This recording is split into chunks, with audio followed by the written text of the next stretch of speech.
Cuando se derriba y desmorona un viejo edificio para reconstruirle sobre sus nuevos cimientos y darle nueva planta y forma sin dejar de aprovechar los materiales útiles del que se destruye, mézclanse todos los materiales en principio y se revuelven los antiguos y los nuevos elementos, hasta que la mano hábil del artífice va dando a cada una la conveniente colocación y asentándolos en el lugar que a cada cual corresponde, según el plan que lleva ideado en su mente. Así, al irse desmoronando el antiguo imperio romano, mézclanse y se revuelven confundidos sus fragmentos con los nuevos materiales que han de entrar en la reconstrucción del edificio social. Lo hemos visto y aún lo veremos más. Unirse, separarse, descomponerse, luchar entre sí sin que se sepa todavía, aunque algo se deje traslucir cuál es el elemento que ha de dominar sobre los otros, hasta que esa ley secreta y providencial que rige las sociedades y las lleva al través de las revueltas y de las convulsiones, al fin a que están destinadas por el que gobierna el universo, vaya dando a cada cual la conveniente colocación con arreglo al plan que ha sido trazado por el grande artífice. Multitud de tribus bárbaras han invadido el imperio y se han desparramado por sus regiones, y aún no han acabado el septentrión de brotar hordas salvajes. Algunas de ellas han franqueado la barrera de los Pirineos y lanzadas sobre España. Se han repartido entre sí sus provincias. España ni es ya romana, ni ha dejado todavía de serlo. Ni es vándala, ni alana, ni sueva, ni goda. Cada uno de estos pueblos ocupa una parte de la península. Pero, ¿cuáles son sus respectivos límites? Ni los puede fijar el historiador, ni lo saben ellos mismos. Su índole es la movilidad.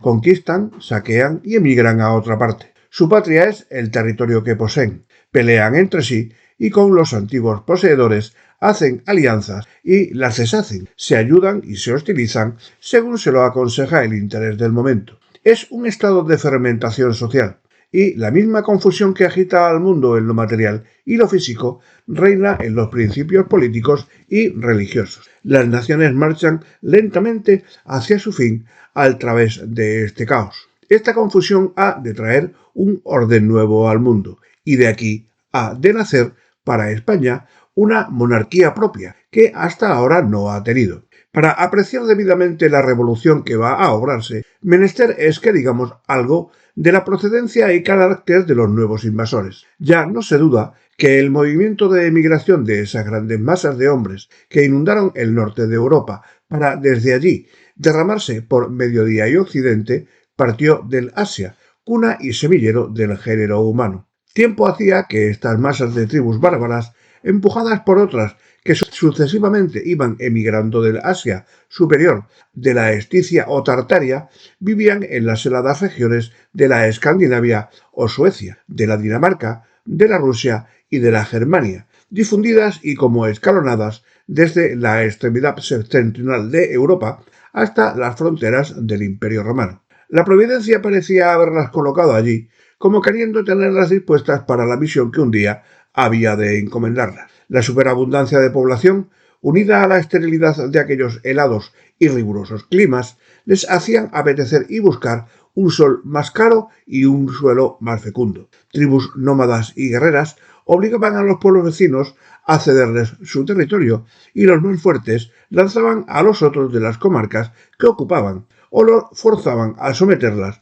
y los más impetuosos e inmediatos al Imperio Romano, ya empujado por los pueblos que tenían a su espalda, ya envidiosos de la fertilidad y dulzura del país meridional que adelante tenían, se arrojaban a invadir las vecinas provincias del imperio. Las márgenes del Danubio eran como la línea divisoria entre la barbarie y la civilización. Rota una vez esta, comenzó la pelea entre los hombres de la antigua sociedad, destinada a perecer, y los hombres de la nueva sociedad, destinada a reemplazarla o, por lo menos, a refundirla. Mientras los romanos conservaron un resto de su antiguo valor, mientras se pudo mantener en su ejército la disciplina, y mientras estuvieron al frente del imperio hombres como Marco Aurelio, Constantino y Teodosio, los bárbaros, aunque repitieron las circunstancias, aunque su vigor, su ferocidad y su paciencia los hacía a propósito para la guerra y los combates, no pudieron todavía fijarse definitivamente en las provincias romanas. lo que hicieron los godos primeros invasores, y como vanguardia de los pueblos bárbaros fue ir debilitando en lo material un imperio que la corrupción interior iba también moralmente corroyendo, al propio tiempo que ellos se dejaban ganar insensiblemente a la civilización, hasta el punto que había de convenir para la misión que estaban llamados a desempeñar. Mas cuando el imperio dejó de estar sostenido por manos vigorosas y robustas, cuando la molicie y la relajación le tenía enervado, entonces, a fines del siglo IV y principios del V siglo de la era cristiana, de todas las regiones del norte, casi simultáneamente y conmovidos por un misterioso impulso y por un agente secreto, cayeron sobre el antiguo mundo romano con impetuosidad irresistible aquellos enjambres numerosos de alanos, de suevos, de marmocanos, de érulos, de hunos, de godos, de gépidos, de borgoñones, de vándalos, de alemanes y de otra multitud de razas indoescitas y germanas, que fue uno de los más grandes acontecimientos, acaso el mayor y más portentoso que se cuenta de los anales de la humanidad. De aquellos pueblos, mientras los godos al mando de Alarico saqueaban la capital del antiguo mundo, venían a España después de haber devastado las Galias, los suevos y los vándalos y los alanos. Los alanos, pueblos de raza escítica, habían habitado al principio desde el Ponto Euxino y el Mar Caspio. Luego extendieron su conquista desde el Volga hasta el Tanais y penetraron por un lado hasta la Siberia y por otro hasta Persia y la India. Invadido su país por los hunos, procedentes de las fronteras de China, una parte de ellos se refugió a las montañas del Cáucaso, donde conservó su independencia y su nombre. Otra parte avanzó hacia el Báltico, donde se asoció a las tribus septentrionales de Alemania, con los suevos, los vándalos y los borgoñones contra los godos. Tan agrestes y feroces como amantes de la libertad, la guerra, el pillaje y la destrucción eran sus placeres. Todo el objeto de su culto, un sable clavado en la tierra. Su fuerza militar, como la de casi todos los pueblos tártaros, consistía en la caballería, y adornaban los caparazones de sus caballos con los cráneos de sus enemigos. Entre las hordas bárbaras que inundaron el mundo civilizado, los alanos se mostraron de los más sanguinarios y crueles. Tal era la tribu que se había apoderado de la Lusitania. Los vándalos, que se cree pertenecían a las razas puramente germánicas, habían habitado todo a lo largo de la costa septentrional, desde la embocadura del Vístula hasta el Elba. Habían hecho ya algunas invasiones en el imperio y también habían peleado contra los godos. En la última erupción venía de la Panonia. Su amor a la independencia era igual a la de los demás salvajes. Depredadores por inclinación, la memoria de sus devastaciones quedó en las tradiciones humanas como las de dos grandes cataclismos, y el nombre de vándalos ha sido proverbialmente aplicado a todos los destructores de monumentos y de bellas artes. Tocóle a esta raza llevar su planta destructora a la Bética. Habían habitado los suevos 100 cantones del interior de la Germania, desde el Oder hasta el Danubio. Cada cantón contribuía anualmente con 1000 guerreros para defender los intereses de todas las tribus. Eran los más bárbaros y temidos de los germanos. Su placer era exterminar, aniquilar poblaciones y formar en torno de sí grandes desiertos. Retazos de pieles groseramente curtidas cubrían algunas partes de su cuerpo y sustentábanse de la caza y de la carne y leche de los ganados. Toda su religión consistía en sacrificar cada año un hombre en medio de bárbaras ceremonias en un bosque que llamaban sagrado. Distinguíanse por su larga cabellera que anudaban sobre la cabeza y recogían en una bolsa para entrar en batalla. Fueron de los que acompañaron a los vándalos y alanos en la invasión de las Galias y de España,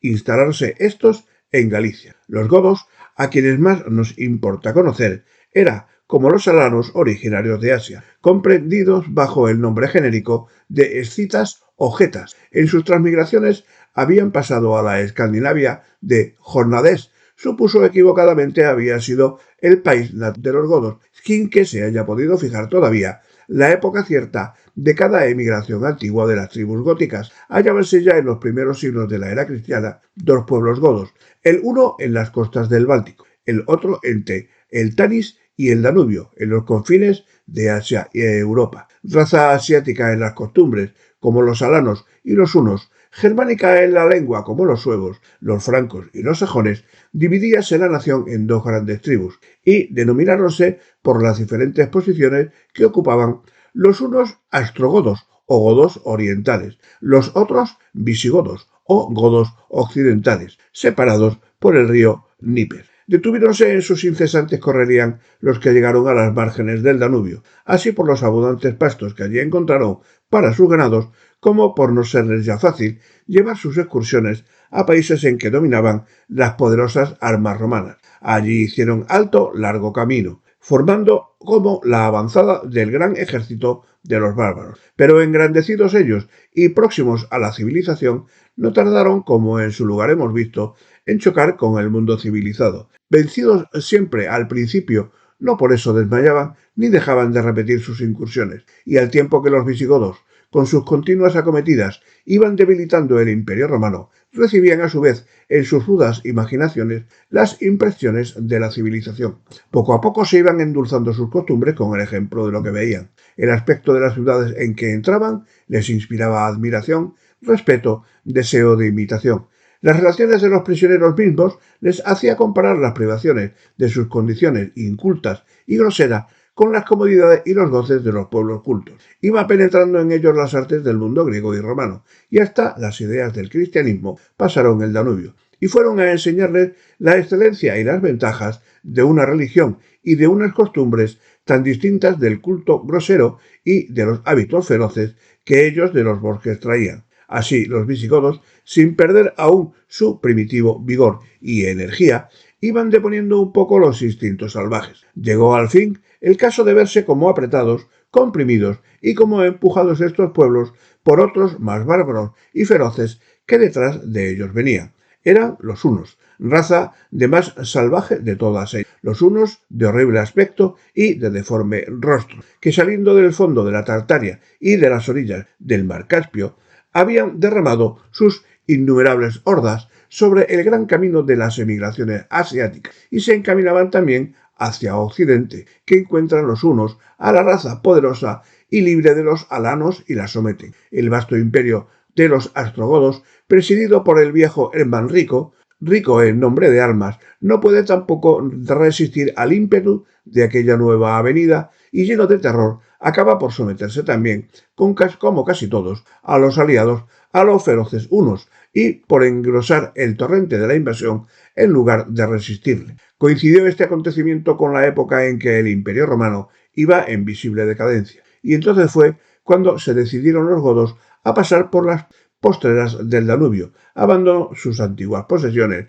y pidiendo en el imperio tierras que habitar. Entonces fue también cuando el obispo godo Ufilas convirtió a sus compatriotas al arrianismo que profesaba el emperador Valente. Desde esta época hasta su primera entrada en España, hemos seguido paso a paso a los visigodos en sus relaciones con el Imperio Romano, principalmente con Honorio, bajo sus dos primeros reyes, Alarico y Ataulfo, padre del Socorro. Dejemos también referido en el presente libro cómo Ataulfo, a consecuencia de haberse desavenido con Honorio, invadió la España al frente de sus godos y después de haber combatido en ella a los vándalos, murió asesinado en Barcelona por Sigerico, rico en victorias, cuyo reino duró solo 7 días, habiéndole asesinado a su vez uno de los suyos. Aun cuando Ataulfo no puede decirse con propiedad el primer rey godo de España, puesto que sólo dominaba una parte de la tarraconense, él fue, sin embargo, el que concibió el pensamiento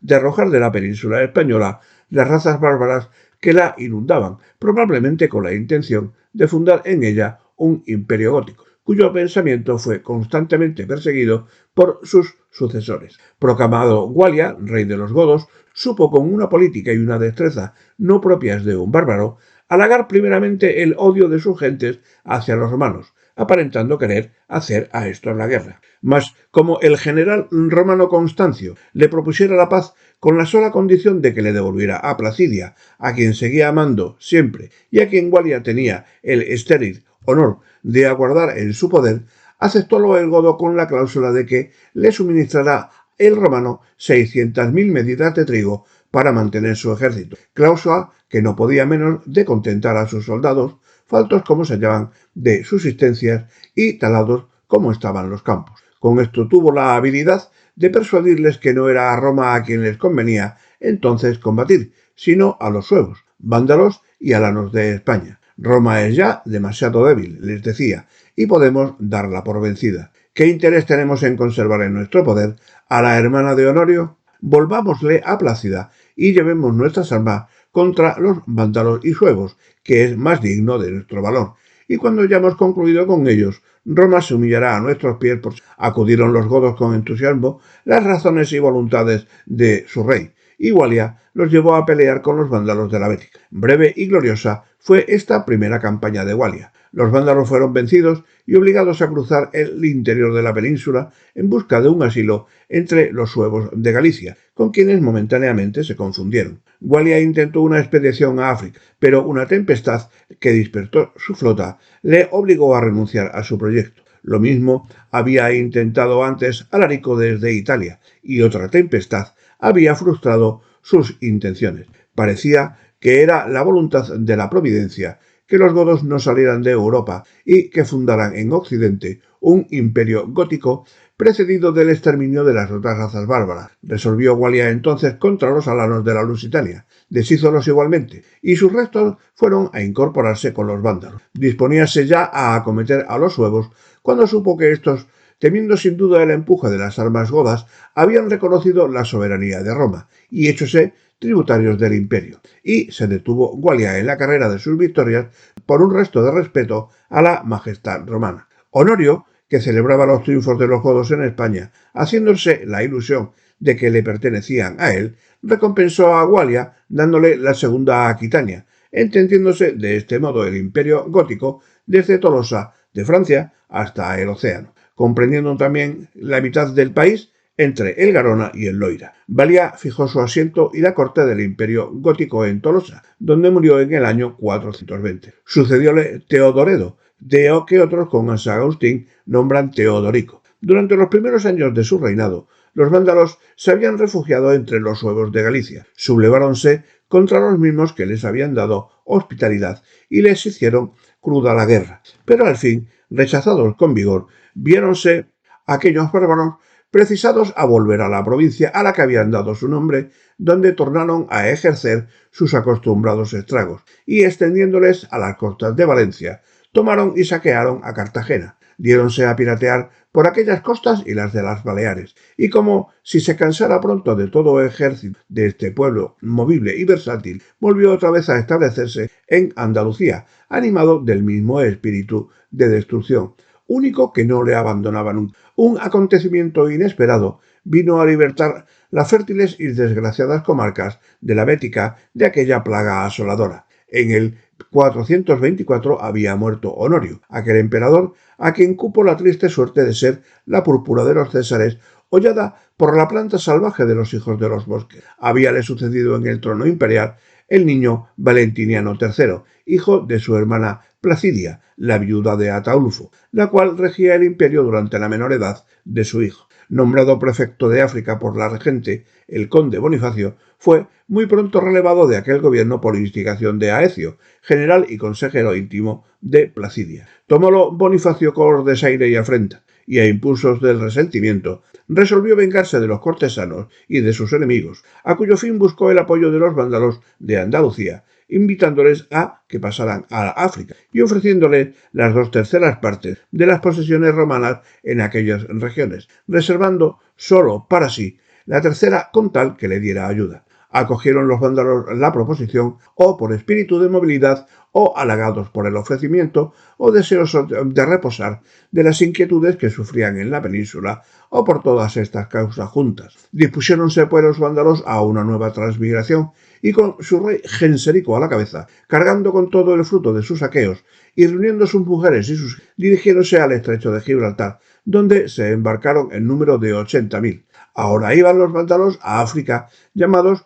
por un conde resentido, llevando el mismo derrotero que 3 siglos después habían de traer los moros de África a España, invitados por otro conde resentido también. En el espacio de 3 siglos se ven iguales sucesos producidos por las mismas pasiones. Poco tardó Bonifacio en arrepentirse de su obra, pero ya era tarde. Apoderándose los vándalos de toda la Mauritania, pusieron sitio a Hipona, donde murió la gran lumbrera de la iglesia, San Agustín. Se posesionaron de Cartago a los 585 años de haber el joven Escipión destruido la ciudad de Aníbal, y fundaron en África un imperio que sólo la espada de Belisario había de poder más adelante destruir. Así iban los bárbaros del norte, entrando en posesión de todo el antiguo mundo. Vínole bien a España que así se vio libre de aquellas hordas feroces, quedando solo los suevos, porque los alanos habían sido aniquilados. Pueblo no menos feroz y belicoso que los vándalos, que viendo las provincias del mediodía abandonadas por estos, quisieron conquistarlas para sí. Opusiéronse en vano así los romanos como los españoles mismos, tan fáciles en adherirse a los godos, que en medio de sus violencias trataban mejor a los indígenas como enemigos de la dominación de los demás bárbaros. Victoriosos los suevos en una batalla que aquellos represtaron cerca del Genil, ocuparon Sevilla y Mérida, y en pocos años llegaron a reunir bajo sus dominios Galicia, la Bética y la Lusitania, llevando más adelante sus conquistas hasta la Cartaginense, provincia que se había conservado romana y que no fue restituida al imperio hasta el 443. Así se había ido extendiendo y, al parecer, consolidando el reino suevo bajo sus dos primeros reyes, Hermerico y Rechila, si bien contra el torrente de las poblaciones españolas, que no cesaban de protestar contra esta dominación, y a disgusto del clero cristiano de Galicia, que en una ocasión había enviado al obispo Idacio con la misión de solicitar de los romanos los ayudaran a sacudir el odioso y pesado yugo de aquellos feroces extranjeros. Los suevos, además, se habían mantenido paganos, pero una revolución religiosa se obró poco antes de mediar el siglo V entre los suevos de Galicia. Habiendo muerto en Mérida el sanguinario y conquistador Rechila, su hijo Rechiarío, que le sucedió, a la religión cristiana. Pero el suevo ni dejó de ser bárbaro por ser cristiano, ni los pueblos experimentaron los efectos de su conversión al cristianismo. Habiéndose casado con una hija de Teodoredo, el rey de los godos, salió a recibir a su esposa hacia los confines de los vascos navarros, cuyas comarcas taló y saqueó. Desde allí quiso pasar a ver a su suegro, y franqueando los Pirineos avanzó a Tolosa, donde dejó admirando a los mismos godos de su dureza y barbarie. De vuelta devastó y pilló los países de Lérida y Zaragoza, regresando impunemente a sus estados, porque no había soldados romanos que defendieran las provincias que aún pertenecían nominalmente al imperio. Tal era el primer rey cristiano de los suevos.